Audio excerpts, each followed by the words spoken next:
આપ સર્વોને હેતપૂર્વક જય શ્રી સ્વામિનારાયણ। આજની સત્સંગ કથા વાર્તા નિજ મંદિર સાવરકુંડલા। પવિત્ર ચાતુર્માસમાં આપને શ્રીમદ ભાગવતના દશમ સ્કંધની કથા સાંભળશું। અધ્યાય 87। પરીક્ષિત રાજાએ પૂછ્યું કે હે બ્રાહ્મણ, જે અને તે શબ્દોથી તમે શું જાણ્યું? આ પ્રશ્નનો ઉત્તર આવો છે કે અમે જાણીએ છીએ એમ કહેનારાઓને તે પરબ્રહ્મ લગભગ જણાયા જ નથી। સર્વ પ્રાણીઓમાં આત્મા એક જ છે એમ જાણીને સ્વર્ગાદિક લોકો કર્મથી મળતા હોય પણ અનિત્ય છે એમ માનીને વેદવાણીનું સેવન કરીને મુમુક્ષુ પુરુષ મનથી પરમેશ્વરના સ્વરૂપમાં લીન થયો આ જીવોમાં આપની માયાને લીધે જ વારંવાર ઉત્પત્તિવાળું પરિભ્રમણ થાય છે એમ જાણીને ઉત્તમ બુદ્ધિવાળા પુરુષો સંસારનો અત્યંત નાશ કરનારા આપના વિશે ભાવ ધારણ કરે છે, આપનું ભજન કરે છે, કારણ કે આપનું ભજન કરનારા પુરુષોને સંસારનો ભય કેમ હોય? ન જ હોય। વળી શિયાળો, ઉનાળો અને ચોમાસું એ ત્રણ વિભાગોવાળા આપની ભ્રકુટીના વિલાસ રૂપી કાળ આપના શરણ વિનાના પુરુષોને જ ભય પમાડે છે, માટે જ ભક્તો આપનું ભજન કરે છે।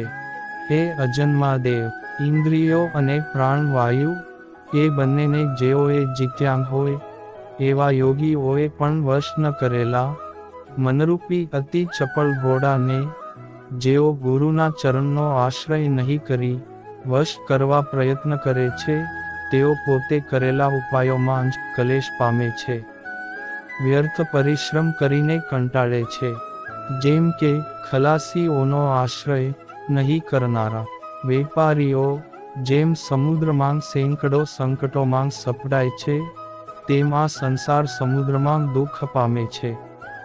આપને સેવતા પુરુષને જો આત્મવસ્તુનો લાભ થયો છે તો પોતાના સગાં સંબંધી, પુત્રો, શરીર, સ્ત્રી, ધન, ઘર, પૃથ્વી, પ્રાણ અથવા રથ વગેરે મનુષ્યોના તુચ્છ સાધનોની શી જરૂર છે? કંઈ જ નહીં।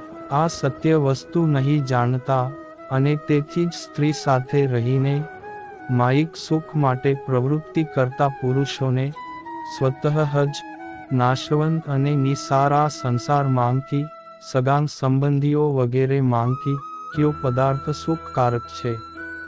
કોઈ જ નહીં। આપનું ભજન કરનાર પુરુષને પરમ આનંદ સ્વરૂપ અને ચૈતન્ય ધન સાક્ષાત આપ જ આત્મા રૂપ પ્રાપ્ત થાઓ છો તો તુચ્છ સ્ત્રી પુત્ર વગેરેનું શું કામ છે? હે પરમાત્મન, આપનું ચરણ કમળ જેઓના હૃદયમાં બિરાજે છે અને જેઓના ચરણનું જળ સર્વ મનુષ્યોના પાપોનો નાશ કરનારું હોય છે, એવા મોટા ઋષિઓ પણ અહંકારથી રહિત થઈને અનેક પવિત્ર તીર્થો તથા પવિત્ર ક્ષેત્રોનું સેવન કરે છે, પણ પુરુષોના વિવેક, સ્થૈર્ય, ધૈર્ય, ક્ષમા તેમજ શાંતિ વગેરે સારને હરી લેતા ઘરનું સેવન કરતા નથી। હે ભગવન, જેઓ આત્મારૂપ અને નિત્ય સુખ સ્વરૂપ આપના વિશે એકવાર પણ મન સ્થાપે છે તેઓ પણ ઘર વગેરે માંગ જો આસક્ત થતા નથી તો એવા મહર્ષિઓ ઘર વગેરેમાં આસક્ત કેમ જ થાય? જીવ તથા ઈશ્વર નામના સુંદર ગતિવાળા બે પક્ષીઓ બિંબ અને પ્રતિબિંબ ભાવે નિત્ય સાથે રહે છે અને ઉપકાર્ય તેમજ ઉપકાર ભાવે મિત્ર રૂપે વર્તતા હોઈ વૃક્ષરૂપ એક જ શરીરનો આશ્રય કરે છે। તેમાંનો એક એટલે જીવ કર્મના ફળ, સુખ વગેરે સ્વાદિષ્ટ લાગતા હોય તેમ તેને ભોગવે છે, ત્યારે બીજો ઈશ્વર કર્મોના ફળને ન ભોગવતો પ્રકાશ સ્વરૂપે વિરાજે છે, તેમજ જીવ માયાને લીધે અવિદ્યાને ભેટી પડે છે, તેથી દેહ ઇન્દ્રિય વગેરે ગુણોને સેવતો તે ગુણોને પોતાના રૂપ માનીને તેની સમાનતા પામે છે. એટલે તે દેહ ઇન્દ્રિય આદિના ધર્મોથી યુક્ત થાય છે. અને તેથી જ તેના આનંદાદિક ગુણો ઢંકાઈ જતાં તે સંસાર પામ્યા કરે છે.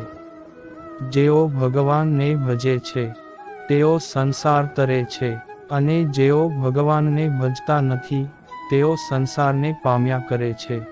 એ વાત કહીને હવે જેઓ બાહ્ય સંગ તજીને સંન્યાસી થઈને ભગવાનના માર્ગે જઈ રહ્યા છે, છતાં એક વાર તજેલા વિષયોને પણ જેઓ એકાદ વાર ભોગવવા છોડતા નથી તેઓ ભગવાનને પામતા નથી, અને આ લોકમાં પણ સુખ મેળવતા નથી, પરંતુ કેવળ નીચ યોનિઓને જ પામ્યા કરે છે. હે ભગવાન, જેઓ યતિ થયા છતાં હૃદયમાં રહેલી વિષયોના મૂળરૂપી વાસનાઓને ઉખેડી નાખતા નથી, તે દુષ્ટોને આપ હૃદયમાં જ રહેલા છતાં કંઠમાં જ ભૂલાઈ ગયેલા મણીની પેઠે દુર્લભ થાઓ છો. એટલું જ નહીં, પણ ઇન્દ્રિયોને તૃપ્ત કરવામાં તત્પર રહેતા તે દાંભિક યોગીઓને આ લોક તથા પરલોક બંનેમાં દુઃખ જ પ્રાપ્ત છે. જેમ કોઈ માટે કદી નહીં મટેલા મૃત્યુથી આ લોકમાં દુઃખ થાય છે, અને જેનું સ્વરૂપ જાણ્યું નથી એવા આપ ઈશ્વરથી પણ પરલોકમાં નરક પ્રાપ્તિરૂપ દુઃખ થાય છે. અર્થાત લોકોને ખુશ રાખવા માટે ધન મેળવવું વગેરે કલેશોથી અને લોકોમાં પોતાના ભોગ વૈભવ ખુલ્લા પડી જશે એવા ભયથી એ દાંભિક ત્યાગીઓને આ લોકમાં દુઃખ જ રહે છે. અને આપની સ્વરૂપ પ્રાપ્તિ ન થવાથી, અવિદ્યાયુક્ત વિષને સેવવાથી, તેમજ પોતાને મળેલો ધર્મ તજવાથી આપના દંડરૂપે તેઓને નરકની જ પ્રાપ્તિ થાય છે. એ 6 પ્રકારના ઐશ્વર્યવાળા સગુણ પરમેશ્વર, આપનું જેને જ્ઞાન થયું છે તે તો કર્મ ફળના દાતા, આપ ઈશ્વરથી પ્રકટેલા પૂર્વના પુણ્ય પાપના ફળરૂપ સુખ દુઃખનો સંબંધ જાણતો જ નથી, તેથી મુક્ત જ રહે છે.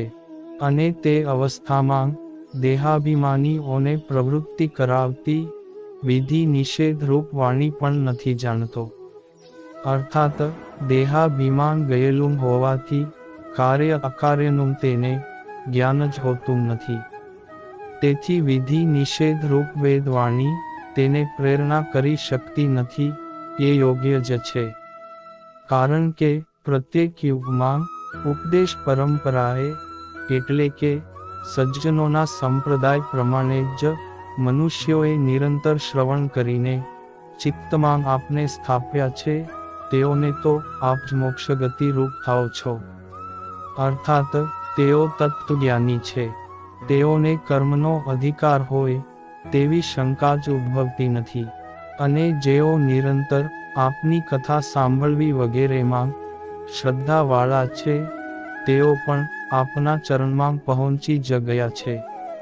તેથી તેઓને પણ વિધિ નિષેધની જરૂર નથી. પરંતુ જેઓને તત્વજ્ઞાન થયું જ નથી તેવા ઇન્દ્રિય વિષયોના લાલચુ દાંભિક સંન્યાસીઓ તો આ લોકમાં ને પરલોકમાં દુઃખી જ થાય છે. હે પ્રભો, સ્વર્ગાદિક લોકોના સ્વામી બ્રહ્મા વગેરે પણ આપનો અંત પામ્યા નથી, કારણ કે આપ અનંત છો.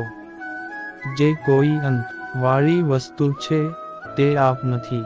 એટલું જ નહીં, પણ આપ પોતે આપનો અંત પામ્યા નથી. શ્રી નારાયણ ભગવાન બોલ્યા જે, હે નારદ, એમ બ્રહ્માના પુત્ર સંકાદિક મુનિઓએ વેદ સ્તુતિ રૂપ આત્મતત્વનો આ ઉપદેશ સાંભળીને આત્મતત્વ જાણીને કૃતકૃત્ય થઈને સનંદનની પૂજા કરી. અને એ રીતે સૌથી પ્રથમ જન્મેલા આકાશ વિહારી મહાત્મા સંકાદિકે સમગ્ર વેદો, પુરાણો તથા ઉપનિષદોનો આ સાર કાઢ્યો છે. હે બ્રહ્મપુત્ર નારદ, આ વેદ સ્તુતિ આત્મતત્વનો ઉપદેશ મનુષ્યોના વિષયાભિલાષોને બાળનાર છે. તેને શ્રદ્ધાથી મનમાં રાખીને તમે ઈચ્છાનુસાર પૃથ્વી પર ફરો.